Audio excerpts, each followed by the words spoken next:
电锯人这个点想必已经不需要麒麟再过多介绍了吧？感兴趣的可能漫画都已经看完了。所以本期视频，麒麟将当年期还没有入坑的小伙伴们一口气看完电锯人动画第1季的全部内容。故事发生在一个恶魔横行的时代，恶魔是由世间所有事物的名称而诞生，超越人类智慧的怪物。人们对该称谓越是恐怖，恶魔的力量就越大。就比如眼前这个番茄恶魔，没人会害怕番茄，所以其恶魔力量相对弱小。就连我们的男主电次这种不入流的民间猎人也能拿来换钱。有恶魔便有恶魔猎人，电次正是一名民间的恶魔猎人。为了替欠债离世的父亲还清债务，他卖了右眼、一个肾，甚至一个蛋蛋。可对巨额债务来说，也是杯水车薪，不得已才走上了恶魔猎人这条不归路。在那些黑帮眼里，电次就是一条听话的小狗。在电次的身边有一只既是同伴也是武器的恶魔波奇塔，是小时候在路边被电次发现受重伤就快嗝屁的恶魔。电次让其喝了自己的血才保住命来。从那时起，两人成了一个组合，相依为命。直到有一天，黑帮老大以任务为名将电次骗来了一个旧仓库，要取走他的性命。原来那群黑帮为了得到恶魔的力量，和丧尸恶魔签订了契约，代价便是恶魔猎人，也就是电次的性命。面对丧尸群的围攻，电次没有任何抵抗之力，被大卸八块丢在垃圾桶里。然而意外的是，尚存一口气的波吉塔在回忆了与电次的过往后，毅然决然地和电次的心脏融为一体。重获新生的电次看着波吉塔的尾巴出现在胸口，一切都明白了。他将一切的怒火都发泄在丧尸群里。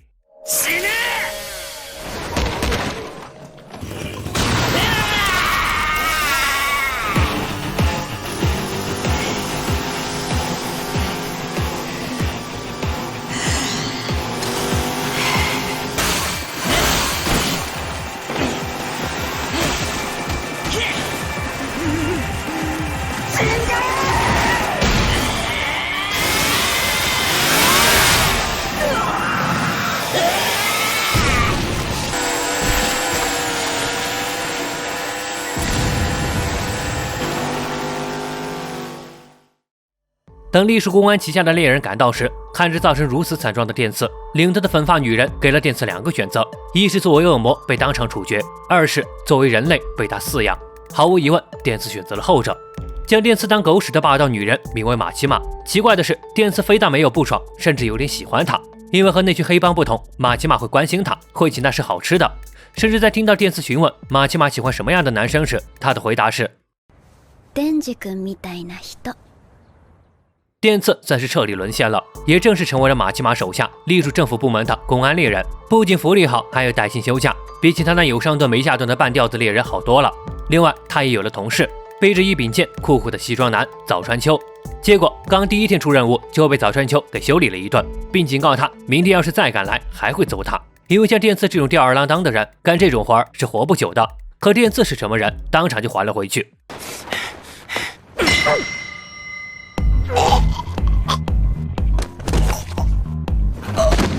先輩は優しい人なんだな、おい。俺は男と喧嘩するとき股間しか狙わねえ。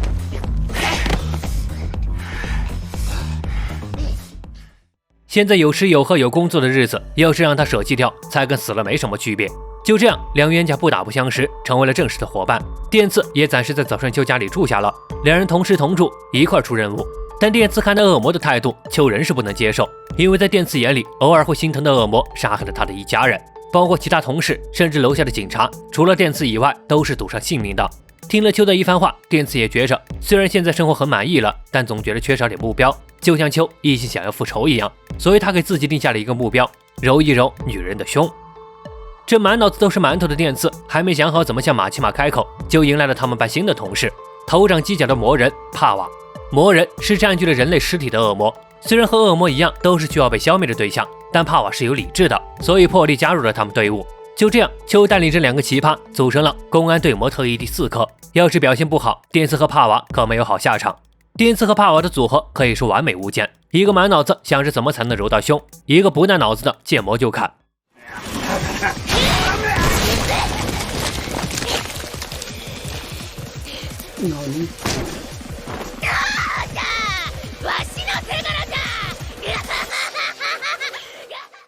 扰乱了公安的治安，回头还把锅甩到电次身上。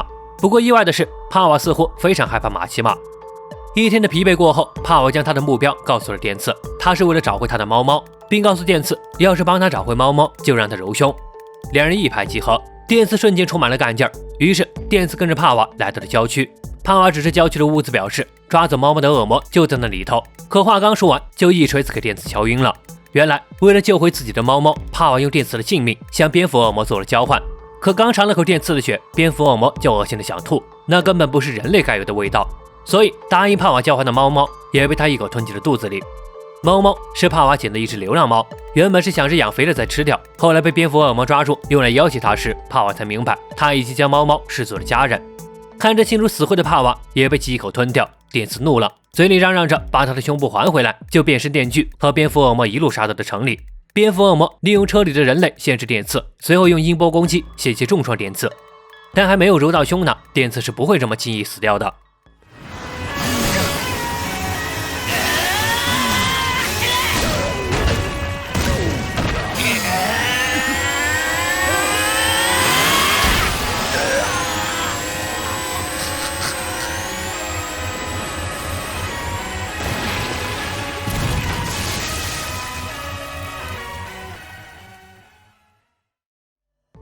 在撕烂的内脏堆里，电刺将帕瓦和猫猫都救了出来，自己骗了电刺，电刺也仍然救了他和猫猫，所以帕瓦答应了给电刺揉胸。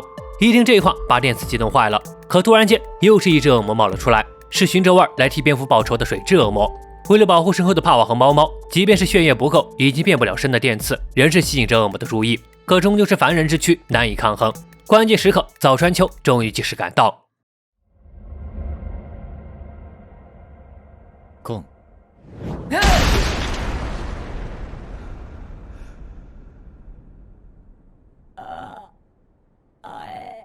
こいつは昼の悪魔だね。飲み込んでいい？よし。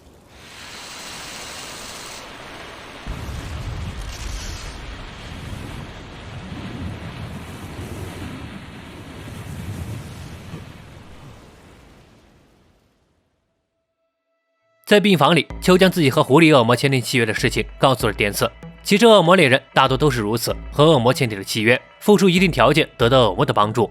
这一次因为电刺获救的人不在少数，所以秋算是接纳了电刺，并且电刺还替帕瓦隐瞒了蝙蝠仪式。虽然秋一眼便能看出来，但也没有为难帕瓦，毕竟现如今有可以利用的战力就得先用着。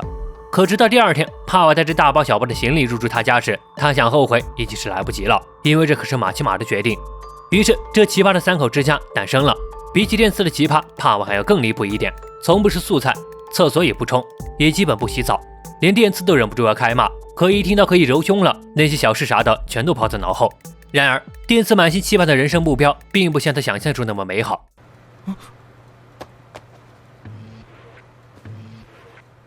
これは胸パッドじゃな。つけると胸が大きくなる不思議アイテムじゃ。被帕瓦的胸垫给欺骗后的落差感，让他完事后只有一句吐槽：就这。电刺完成了人生的第一个目标，但总感觉浑身不得劲儿。直到他将事情原委告诉了马奇马，在马奇马的一番调教下，电刺终于感受到了那美妙的手感。他明白了，只有足够了解对方后，才能感受到那触电般的感觉。马奇马顺势而下，交给了电刺一件重要的事：讨伐枪之恶魔，并答应了电刺，只要他能杀了枪之恶魔，他便可以答应电刺任何一个愿望。于是电刺新的人生目标来了，但这一次任务可不简单。枪之恶魔可是世界级别的超强恶魔，人们对枪支的恐惧令他无比强大。13年前他最后一次出现，那一年和家人生活在一起的早川秋和弟弟约好在屋外打雪仗，可就在弟弟回屋拿手套的间隙，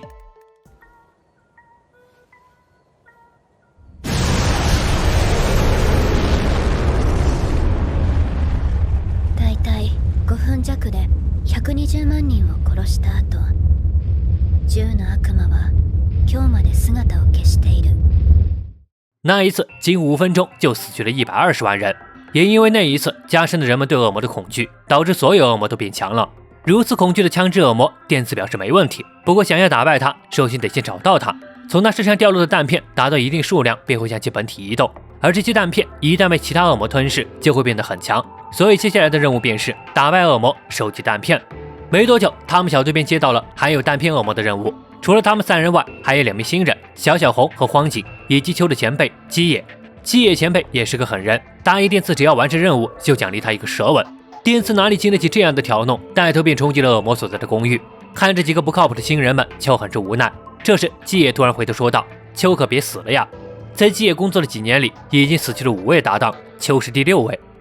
想到这时，恶魔已经出现了。基野用幽影为代价和幽灵恶魔签订了契约，和帕瓦配合着，轻松便解决了恶魔。但拥有单片的恶魔怎么可能这么弱呢？他们走着走着才发现，竟然陷入了鬼打墙。不管是上楼还是下楼，都是在8楼。也就是说，他们被困在8楼了。显然，他们被恶魔摆了一道。因为被家里人逼迫着，要么当妓女，要么当恶魔猎人，才来公安上班的小红已经被吓哭了。心大的电刺反正也想不出什么好办法，干脆睡了过去。等他醒来后，众人的状况就更差了。荒井自闭，小红精神出问题，被基野打晕，也就只有秋还坚持着在寻找恶魔的身影。帕瓦则幻想着想要拿个诺贝尔奖，再以此为跳板当上总统。总之事态不太妙。不过有秋在忙活，基野倒是蛮轻松，还向两人讲述了他是怎么教会秋抽烟的。当时的秋以抽了会烂骨头为由，一直不肯抽，结果还是耐不住他的再三请求，答应了只抽1根。刚说到这时，秋就回来了，告诉他们之前被杀着的恶魔变得越来越大，已经冲上来了。不过令人意外的是，恶魔的目标竟然只有电刺，只要他们交出电刺，就能签订契约，安然无恙的出去。一听这话，小红从屋里冲了出来，就准备一刀干掉电刺。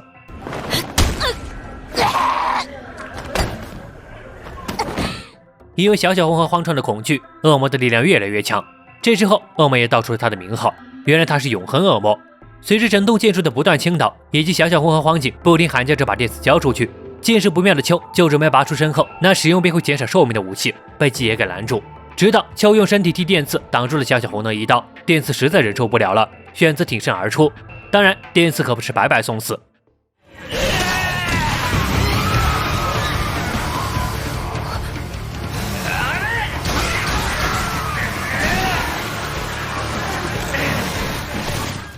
化身电锯恶魔的电刺跳进了永恒恶魔的嘴里，在那堆不断攻击他的烂肉堆里，电刺杀疯了。既然杀不死他，那就折磨到他自杀为止。每当精疲力尽没有办法恢复的时候，就得靠基野用幽灵恶魔的能力拉动链条，让电刺跟永动机一样在烂肉堆里砍杀。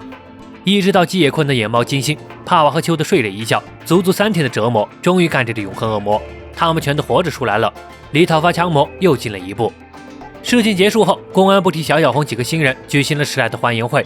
酒过3巡后，基野向电刺献上了说好的舌吻，但激情过后却是恶心的呕吐物。散场后，电刺被基野带回了家，顺势就准备和电刺来一场更刺激的。结果在电刺看着兜里的棒棒糖时，想起了马奇马，最终还是算了，他要把宝贵的第一次留给马奇马。第二天，听说电刺喜欢马奇马后，基野表示那就由他来撮合电刺和马奇马，而电刺则负责撮合他和秋。一场合作牵线计划就此展开，但他俩并不知道，此刻的马奇马一边在去往京都见大人物的路上遭遇了枪击。不仅如此，第二天的电刺几人也遭到了袭击，来人正是曾经想杀害电刺那黑帮老大的孙子，来替他爷爷报仇，也是为了帮枪支恶魔夺走电刺的心脏。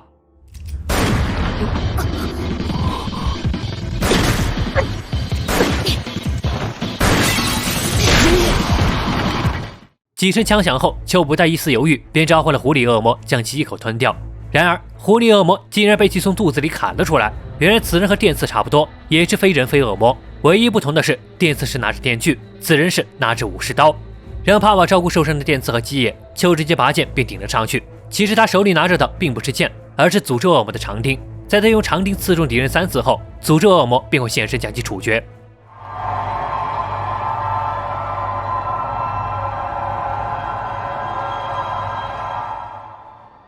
可刚以为战斗结束了，又冒出一名同伙来，那导致这刀男也重新站了起来。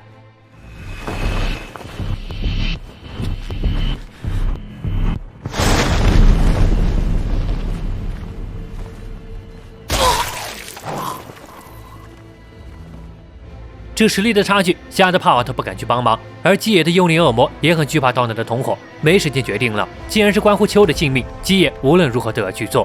他将自己所有的一切献给了幽灵恶魔，换取恶魔的全部力量。为了不让秋死掉，他选择用生命去维护。就在即将吞噬掉刀男的时候，那敌方同伙出手了。ヘビ、丸飲み。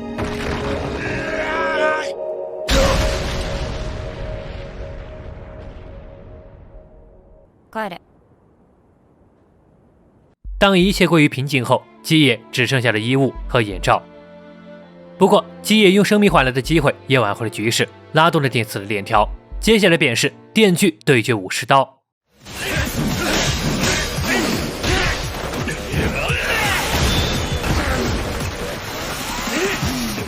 原本两人还打得有来有回的，可直到刀男的小弟们出现，被电刺当成了人质。本以为可以威胁刀男，结果刀男又使出了那招对付秋的瞬移招式，连带着电刺和小弟一块砍成了两半。在电刺被袭击的同一时间，马奇马在内对模特一般都遭到了枪击，其中便包括替小小红挡下子弹而牺牲的荒井。当然，马奇马可没那么容易死。带着一身血如约到达了京都，马奇马告诉接头人，他没有中弹，身上的血是敌人的。负责接待马奇马的职员，一个叫天童，一个叫黑赖，在马奇马的要求下，去法务部借了30个无期徒刑的犯人。在荒无人烟的深山里，黑赖和天童以及犯人们都戴着眼罩。在马奇马让犯人叫出一个名字的时候，远在东京的刀男一边，一个同伙炸成了雪花。看到这情况，那召唤大师的女人立马就知道了，刺杀马奇马行动应该失败了。随着马奇马一边倒下的犯人越来越多，刀男的同伙无论怎么逃，最终结果都是原地爆炸。不过遗憾的是，刀男和蛇女运气不错，死刑犯已经用完了。马奇马的反击结束，小小红刚好赶到了。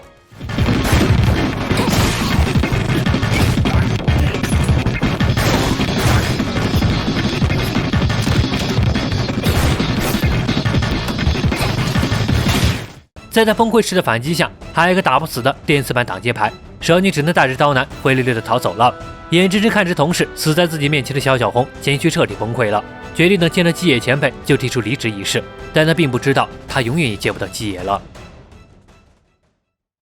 经过这一次枪支恶魔袭击，公安部特一科损失惨重，死的只剩下电刺、帕瓦、秋以及小小红，还有一个侥幸活下来的也辞职了，并且秋在使用了诅咒恶魔后，只剩下了2年的寿命。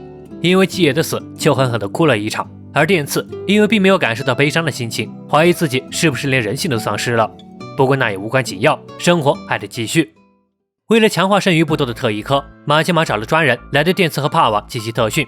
这个嘴角有疤痕、被誉为最强恶魔猎人的中年大叔，名为岸边，是他们接下来的老师。一个友好的打招呼，就差点给两人累晕了过去。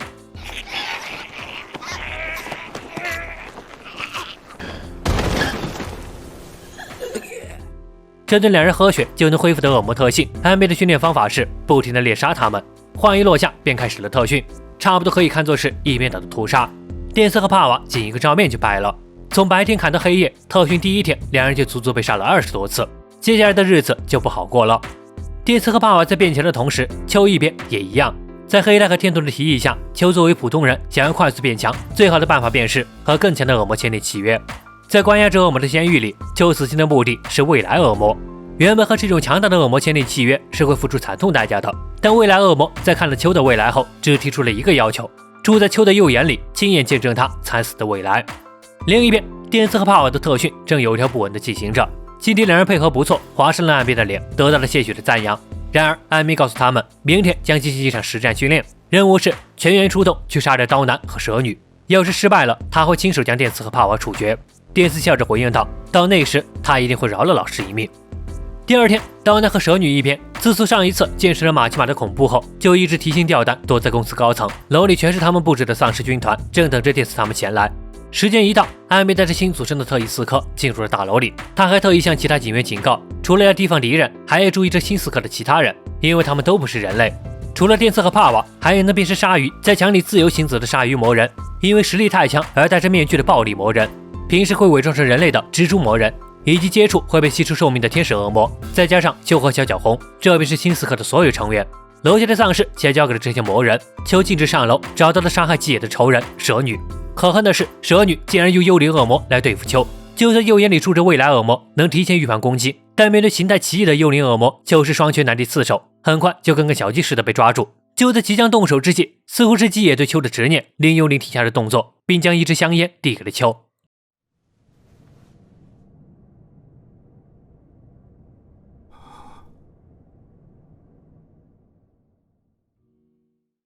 回想起基野前辈曾告诉过他，幽灵没有眼睛，只能看见人的恐惧。秋就这样心平气和地走到了幽灵头顶，一刀结束。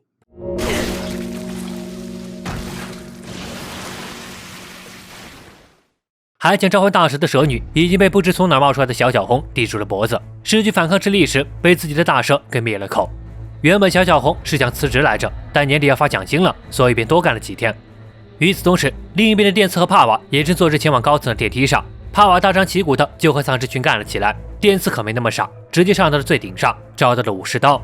两个宿命之敌随口唠了2句就开干了，从楼顶直接打到楼外，再到电车顶上。这段列车上的对打看的人是热血沸腾，但很快电次就被一击砸到电车里边，随后又被道南的瞬移绝招给砍断了手臂，然后故技重施，另一只手臂也被砍断。可道南正以为战局已定，对失去双手的电次使用了最后一次瞬移绝招时，他才知道上当了。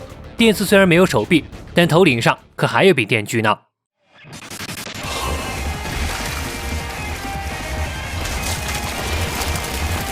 ジジイに教わらなかったか。獣が狩人の言葉信じるなってな。